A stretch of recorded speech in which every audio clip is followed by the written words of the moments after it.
volley fire someplace else, there was no index. Volley fire was not in the index. Right. So it was hard to find. It was like a little footnote, wasn't it? Yeah, Kinda? and it was vague. So we played it as we read it, and it was like, this doesn't make any sense. So then take it further. We played, the next time we played, Sean, you brought up that you saw a thing on like Discovery or something and it had the pepper box in it. Yeah. And we researched into it and kind of applied some of the real world knowledge into it.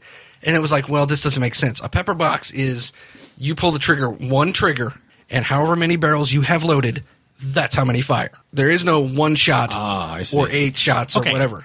That being said, it's still insane. Right. And there should be a negative to accuracy or something because of all those barrels going off at the same time, or blowing your hand off or something like that. Something that can happen punitively for you doing this, because multiplying the damage by however many barrels you have is insane. Even if you made it the damage of the number of success multiplied by barrels, that's still a lot. Well, let's not get hung up on the pepper box. I mean, that was the biggest thing that I think we had a problem Let's with. make no mistake. The pepper box was the star of the show.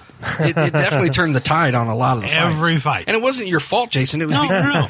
It's good stuff. I feel like everybody's blaming me. No, it made a great story. I didn't make the character in my own defense. No, we're not. It's not. I'm not blaming anybody. I'm just saying that I am. I'm blaming Eric.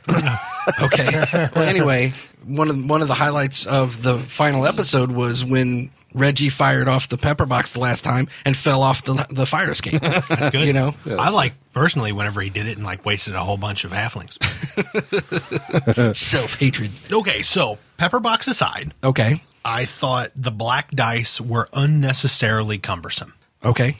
Okay, sure, it's fun. You like to roll dice. Okay, right. That's fine. And maybe if... But there's a maximum amount of dice you can roll, right. too. Well, that's an optional rule. That's an optional rule. I like that rule, though, because I don't want to roll a handful of 36 dice. Agreed. Well, okay, but that's quantity of dice. That's different than the black dice mechanic. Yeah. As to impose negatives rather than having hard negative modifiers like -2 successes, -3 successes. I agree. I agree with what you're saying is that, but I don't totally agree. I understand why they did it. If you don't have something like that, then you're really just playing Shadowrun in a Victorian setting. Your 1s and 6s are successes. Well, in Shadowrun, 5s and 6s are successes. It's the exact same thing. And 6s don't explode in Shadowrun anymore. Which is lame. 6s will not explode in this game for very long. If you don't have the black dice, you're essentially just playing Shadowrun with just picking arbitrarily picking other numbers. The black dice add a sense of angst to it. The only problem I had with the black dice was when Eric gave me any. That was the problem I had. So you just don't want any penalties? I just don't want any penalties. Sure. Yeah. Well, no, I think, and maybe it would change if we knew the game better. Right. And we just had our own black dice, and you say add 3 and whatever, and the totaling up. Maybe it was too much using that maximum dice in your hand pool in addition to black. Well, I kind of liked it.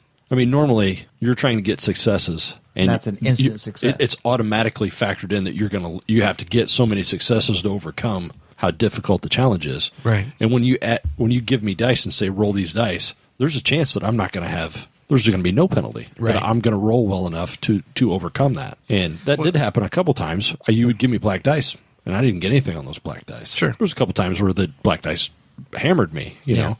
I thought it was kind of cool. I thought it was totally different. See, I do like that mechanic because, like I said, it adds a level of angst. You don't really know what's going to happen. If you're just rolling for successes, you kind of know what you got. And as we know from Shadowrun, especially earlier Shadowrun, you're throwing enough dice, you're going to succeed at almost everything. Right. Yeah. So you take this black dice, which I didn't care for. It seemed a little gimmicky to me, and then you add that mechanic on top of the way combat works. And that I thought was too lethal because all combat being melee combat being contested in addition to black dice, and and losing your action for the round. Oh, and initiative if you get hit. If you get hit, if you get hit, yes. Damage. Yeah, if you take damage. Yes, if you take Right, damage, right, yeah, then yeah. you lose. Then I mean, yeah. all of that like creates this perfect storm of, well, if you got a couple power gamers, you just make a couple really badass, really super melee, fast guys. melee guys. fighters. Fast and strong. Yeah, fast, strong fighters who have a pepper box as a drop pistol. I mean, it's an unstoppable killing machine. Note to self: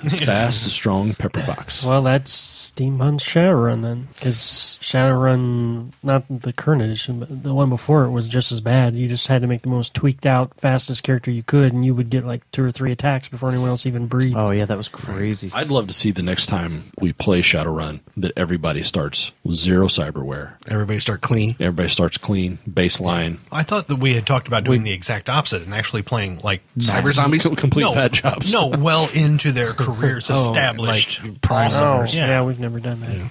Well, anyway, so That aside, with the other thing I liked about the concept of the black dice was, and I know players generally don't have anything that works that they control work against them. And I don't controlling like your own that. fate. But I liked the concept of taking away successes to the point where it could potentially be a botch. And then you introduce this whole fumble system, and if you roll more black successes than you do regular successes on your initiative, you don't act that round. You just sit there. Something happened. You were dumbfounded by something. Something stunned you, or whatever. The Game Master can make it up, or you can make it up. But it's something that it adds a sense of dread. Those black dice really could mess you up. Well, I don't know. Maybe what I'm thinking is even more complicated, but I'm all about trying to make it simplified.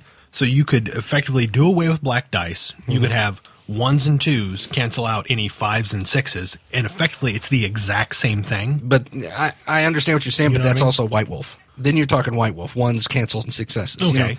So I mean, it's something that they use to set themselves apart. Right. It seems like a convoluted kind of thing just to set yourself apart. Well, how else are you going to do it, man? There's got to be Who says something. you have to? They've got plenty going for themselves in the different factor with just being steampunk Shadowrun. Well, like Eric said, though, the steampunk is an element that you add or subtract. Just like any role. Sure. To be honest, I mean, aside from my mechanical hand or my character's mechanical hand and Dan's character's eye. mechanical eye, there really wasn't a whole lot of steampunk in it. Not really, no. We didn't really do a whole lot of that. No, and that was because I didn't want to overburden the story with it. I mean, it seemed to be more along the lines of the Yeah, recent yeah. Sherlock Holmes movie as far as that level of steampunk. Right. Which wasn't very much. There was That's a little totally bit. fine.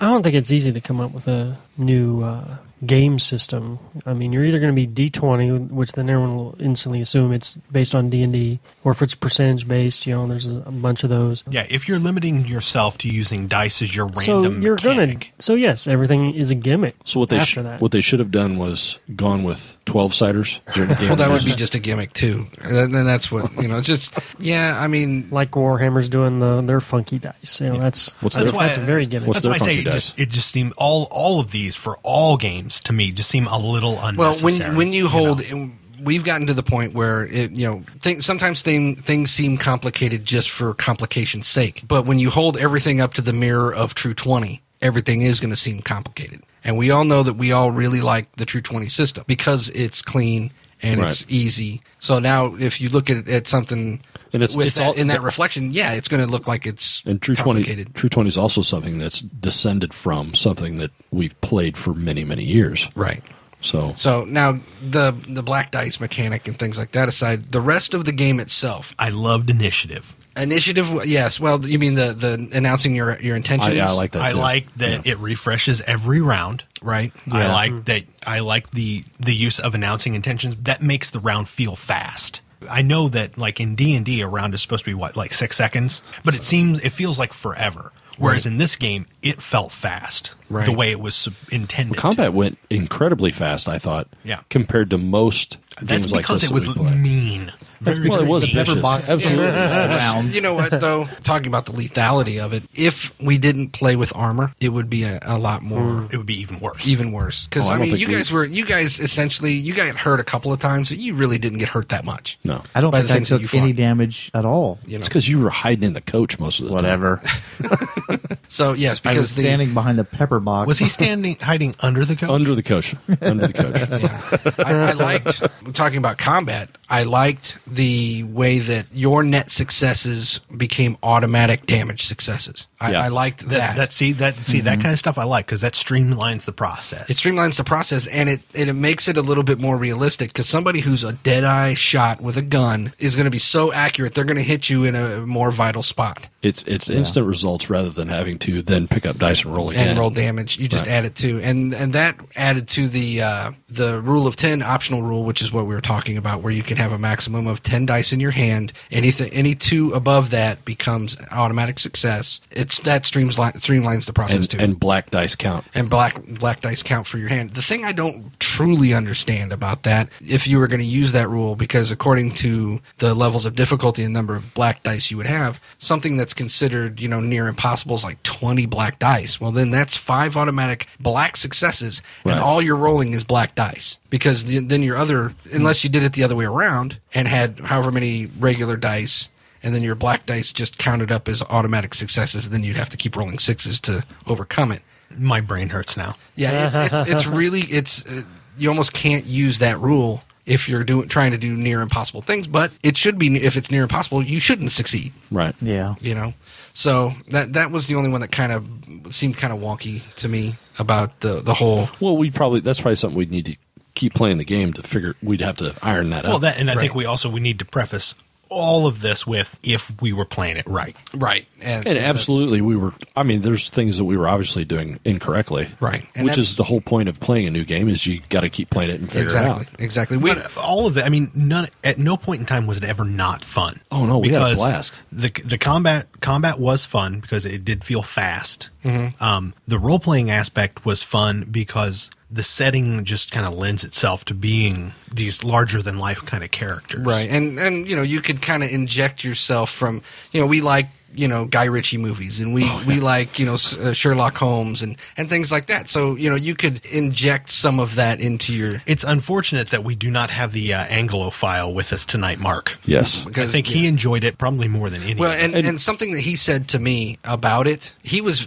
one of the people who was a big naysayer when it came to actual play. He was not interested in doing it at all until we did it. And then something he said to me was having the headphones on and the mic in his face made it feel he could stay in character more because it felt like he was doing acting rather than... And it probably felt like he was doing his podcast, Effed Up in Middle America, where and I'll be the first one to admit, I like doing accents. I know Mark likes doing accents. Right. Mark is 10 times better at it than I am. Well, I mean, I can't keep myself... Really? Shut up.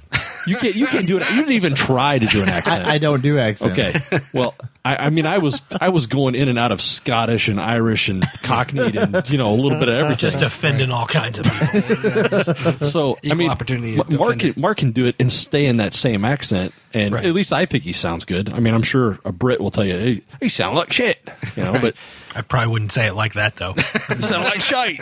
No, I don't know. But anyway, yeah. Sorry. So he very much enjoyed the whole process, and I know he was actually upset that we stopped playing. He wanted to keep playing. Yeah. I don't know. I think that the game itself benefits outweighed, or the good stuff outweighed the bad stuff. Definitely, we could definitely learn more, all that stuff. But we like to kind of jump in and trial by fire. We're not the kind that going to read a rule book, 50 times before we're comfortable enough with running it. We're comfortable with making mistakes. Yeah. And I think we're more concerned about telling a good story. Yeah. Really than or just having fun. Having fun. Yeah, we're more about having fun than we are anything else. Well, I think that's telling a good story is how you have fun, though. The thing I want to know is, was it a good story for people not sitting at this table? And we've gotten some decent feedback, but I'd like a whole lot more of this is what I like, this is what I didn't like. So maybe we could should we ask our listeners to vote one of us off? Vote you off. Yes. People love trumped up drama. Ooh. Any other comments you want to make, or? Well, Can't wait to play it again. One of the notes that I agree. One of the notes that I had written down, the play itself was fun.